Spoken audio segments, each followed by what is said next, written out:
G'day everyone, it's me, the Anti-Theocrat, back with another one. Before I go into the main content, it's a quick sales pitch. It's the only one you're getting, so enjoy it. Below these videos, I do attach all links to the information if there are links to be had. I also archive all of the information if that's possible. I also supply links to other platforms for my content and how to support me if you wish to do so. That'd be nice, but no requirement. That's it. That's my intro. That's my sales pitch. It's all I've got. It's all you're ever going to get. And now, on with the show. Okay, so I'm going to be discussing an article I've just come across from the BBC, but I thought I'd go quickly into this because I was at the bakery this morning and I was standing outside behind a guy who was clearly in line. Now, the bakery is apparently allowed to have 3 people in it, so you get these massive queues of people bunched up outside. It seems to be working really great, this not letting people in thing. But anyway, there was few of us out there today. There was only 3 of us, and this woman just skipped in front of us because, you know, she wasn't sitting waiting for this Burke that I was waiting for. 3 people allowed in the shop. There's 1 in there, and this guy's standing outside like he fears going anywhere near another human being. So anyway, I've got nowhere else. I'm meant to be at the post office at 9 o'clock. It's not fucking open yet. That's why I'm stopping for brekkie. And he finally goes in because the other woman comes out, and I follow him straight in because there's not 3 people in the shop. It's only the 2 of us now. And he fucking turns around and looks at me, and there's this look of fear on his face. It's like a fucking deer in the headlights. Fucking hell. Seriously, people, get over it. This thing, look, we're either going to get it or we're not. That's the way this thing is going to run, okay? You don't exactly go out looking for it saying, I'm going to get my COVID today. No, look, the people who are getting it because they don't know who around them's got it to give it to them. You're just not going to know it's coming. Don't fucking live in fear of it. But this guy couldn't have looked more scared. Seriously, he let another woman skip the queue in front of him just because he was standing out waiting for the 1 woman in the shop to come out. And when I followed him in, he looked around at me and he looked terrified. For fuck's sake, we're in a small town, 3,000 people. We've never had a case here. What, was he the one carrying it? For fuck. He wasn't wearing a mask. I should be really worried about him. Okay, so anyway, I decided to look up the COVID stuff, as I do, and I went to the New South Wales figures, as I am in New South Wales. And let's see, shall we? There have been 7 new cases in New South Wales. There have been a total of almost 3 million tests done. And we found 7 new cases in the last 24 hours. Yay! There are currently 54 active cases. There have been 4,174 confirmed cases in this state. Now, compare that to Victoria, because there are some Victorians out there saying their Premier has done a wonderful job. He's been such a hero, and he's saved the rest of the nation from COVID. Look, the first COVID fuck-up was New South Wales. They released a shipload of people with COVID into the population. Now, compare that to Victoria, that had people apparently quarantined in hotels, did not have proper tracing of cases going on, had it down to a apparently small number of cases, and allowed Black Lives Matter protests to go on. And within 2 weeks, they had a massive outbreak of this shit. 28,000 cases in the entire country, 4,000 of which are New South Wales, 20,000 of which are Victoria. Don't fucking give me your Premier did a good job. In any case, 55 people in all these months of crap going on. 55 people. And that's with the potential that of those 55, other things may have killed them. They may have had cancer or pneumonia or other things which killed them. But because they died with COVID, they got recorded as dying from COVID. The possibility that 55 people didn't actually die of COVID is quite high. Yet, we still only recorded 55 deaths to this thing. And I've got a guy out here in Outback Australia looking at me as if he's fucking just seen my headlights coming down the highway at him. Fucking hell. Grow up. Get a life, you people. You know, they're saying that the American election could swing to Donald Trump simply because studies have shown that Democrats are terrified of COVID. Absolutely fucking terrified. Won't leave their homes terrified. Won't leave their homes to vote terrified. Yet, Republicans, they don't have that fear. They're not as worried about it. They will go out and vote. Think about that. Think about that. It could swing elections. Your fear of this dreaded thing you could get. There are 54 active cases.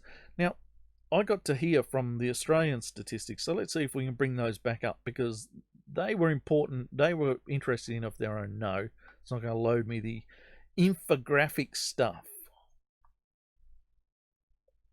There we go. We'll see if we can get it to come up. Here it is. There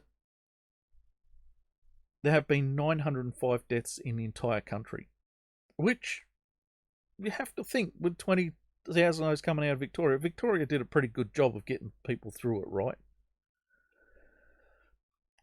There are 220 active cases, 21 found in the last 24 hours Australia-wide, but only 16 are hospitalised. Seriously, what in the fuck are we running scared of? Scared of our own fucking shadows over this. Anyway, this is not what my video's about. My video's about something far, far funnier. Let's see if we can get it up, shall we? Where is it? There we go. The BBC News. Ethnic minority COVID risk not explained by racism. Seriously?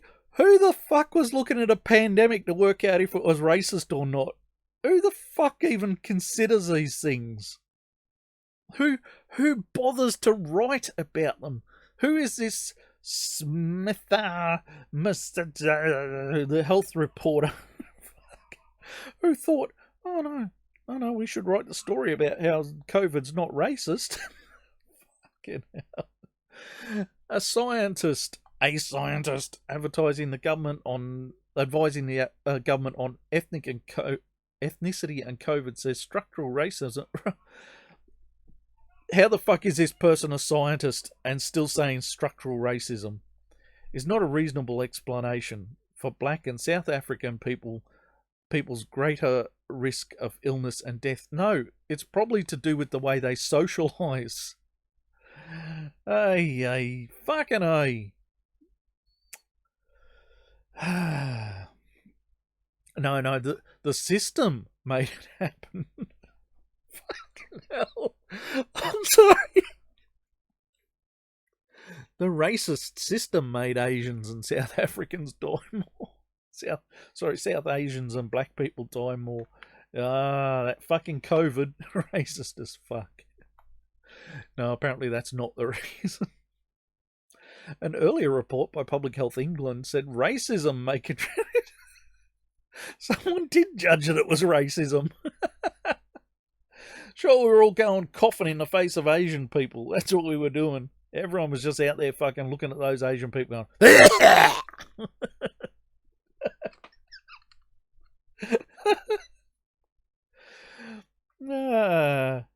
well, this doctor here, he says it's time to stop using ethnicity when deciding who needed help. Well, I agree. I think you should look after everyone the same. Oh, bloody hell. He said focusing on factors like jobs and housing would help more people. Look, just fucking look after people when they get sick, okay? That's your job. The newly appointed expert advisor said this approach would help prevent people at risk being poorer, including poorer white groups living in crowded housing from missing out on help. Yeah, again, this is not about race, is it? This is people living in crowded houses. It is entirely possible that people from South Asia do pack more people into houses. And that may not even be a result of being poor, it might just be a result of culture. Anyway, I just wanted to point this out. All the other factors, such as socioeconomic factors, diabetes, etc., are important. Even if you were able to take these away, there is still disparity. Ethnicity is still a relevant factor in paying attention, and this will not help communities of vulnerable to COVID. Oh, fuck off. Just look, you're not looking at people's ethnicity. You are looking at their living conditions. How they socialise. Are they still going to family barbecues and shit, you know? These are the important things. You do not have to single out race for that. Are white people going to family barbecues? Are white people living in share housing? Especially, well, you got the fucking economies closed down. They can't afford to buy houses or rent properly. You are forcing people into poorer situations where share housing is more likely.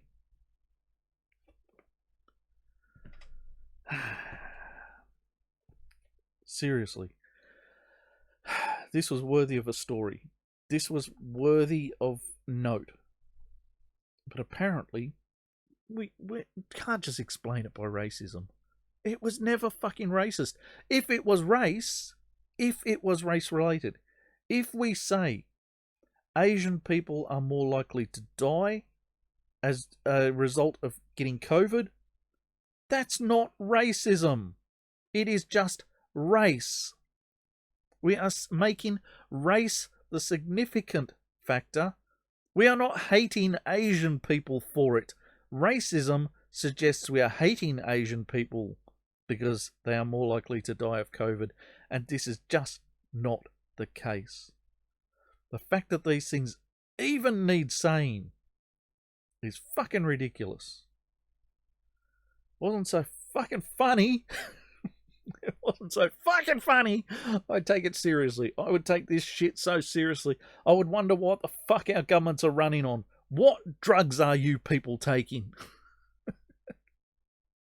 I'm sorry. It's funny. It's funny. Far funnier than it is serious. Crazy fucking shit going on in the world today. And that's it. I've had enough. I'm going. I do not want to do this anymore. I've had enough of this. I'm out of here. I've been the anti-theocrat. May your gods remain fictional. And I will see you in the next one. Until then, have fun.